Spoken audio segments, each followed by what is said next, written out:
Romeo के नाम संत पौलुस का पत्र अध्याय 2। सो हे दोष लगाने वाले, तू कोई क्यों ना हो, तू निरुत्तर है, क्योंकि जिस बात में तू दूसरे पर दोष लगाता है उसी बात में अपने आप को भी दोषी ठहराता है। इसलिए कि तू जो दोष लगाता है आप ही वही काम करता है। और हम जानते हैं कि ऐसे ऐसे काम करने वालों पर परमेश्वर की ओर से ठीक ठीक दंड की आज्ञा होती है। और हे मनुष्य, तू जो ऐसे ऐसे काम करने वालों पर दोष लगाता है और आप वे ही काम करता है, क्या यह समझता है कि तू परमेश्वर की दंड की आज्ञा से बच जाएगा? क्या तू उसकी कृपा और सहनशीलता और धीरज रूपी धन को तुच्छ जानता है? और क्या यह नहीं समझता कि परमेश्वर की कृपा तुझे मन फिराव को सिखाती है, पर अपनी कठोरता और हठीले मन के अनुसार उसके क्रोध के दिन के लिए, जिसमें परमेश्वर का सच्चा न्याय प्रकट होगा, अपने निमित्त क्रोध कमा रहा है। वह हर एक को उसके कामों के अनुसार बदला देगा। जो सुकर्म में स्थिर रहकर महिमा और आदर और अमरता की खोज में है, उन्हें वह अनंत जीवन देगा। पर जो विवादी हैं और सत्य को नहीं मानते वरन अधर्म को मानते हैं, उन पर क्रोध और कोप पड़ेगा। और क्लेश और संकट हर एक मनुष्य के प्राण पर जो बुरा करता है आएगा, पहले यहूदी पर फिर यूनानी पर महिमा और आदर और कल्याण हर एक को मिलेगा।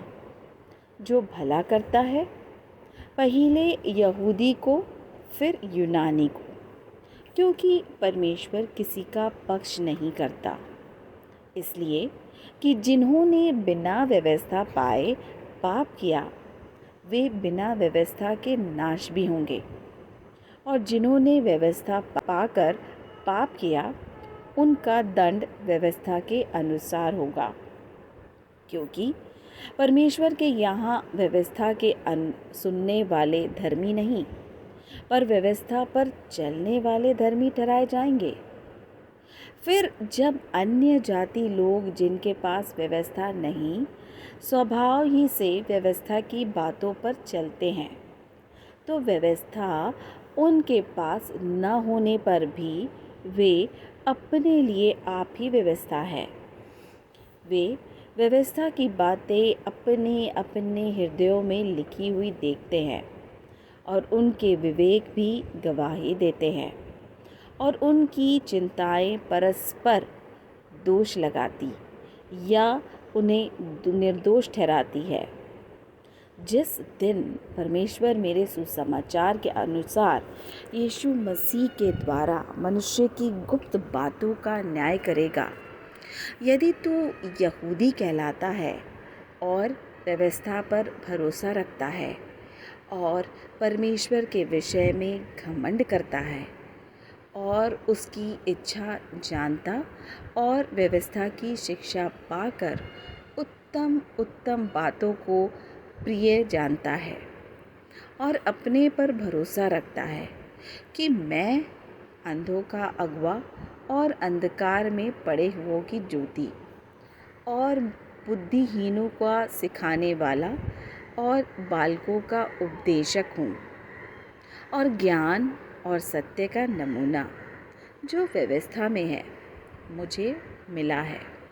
सो क्या तू जो औरों को सिखाता है अपने आप को नहीं सिखाता? क्या तू जो चोरी न करने का उपदेश देता है आप ही चोरी करता है? तू जो कहता है व्यभिचार न करना, क्या आप ही व्यभिचार करता है? तू जो मूर्तों से घृणा करता है, क्या आप ही मंदिरों को लूटता है? तू जो व्यवस्था के विषय में घमंड करता है, क्या व्यवस्था ना मानकर परमेश्वर का अनादर करता है? क्योंकि तुम्हारे कारण अन्य जातियों में परमेश्वर के नाम की निंदा की जाती है, जैसा लिखा भी है। यदि तू व्यवस्था पर चले तो खतने से लाभ तो है, परंतु यदि तू व्यवस्था को न माने तो तेरा खतना बिन खतना की दशा ठहरा। सो यदि खतना रहित मनुष्य व्यवस्था की विधियों को माना करता है, तो क्या उसकी बिन खतना की दशा खतने के बराबर ना गिनी जाएगी? और जो मनुष्य जाति के कारण बिन खतना रहा, यदि वह व्यवस्था का पूरा करे, क्योंकि वह यहूदी नहीं जो प्रकट में यहूदी है, और वह खतना है जो प्रकट में है और देह में है, पर यहूदी वही है जो मन में है, और खतना वही है जो हृदय का और आत्मा में है, ना कि लेख का। ऐसे की प्रशंसा मनुष्य की ओर से नहीं, परंतु परमेश्वर की ओर से होती है।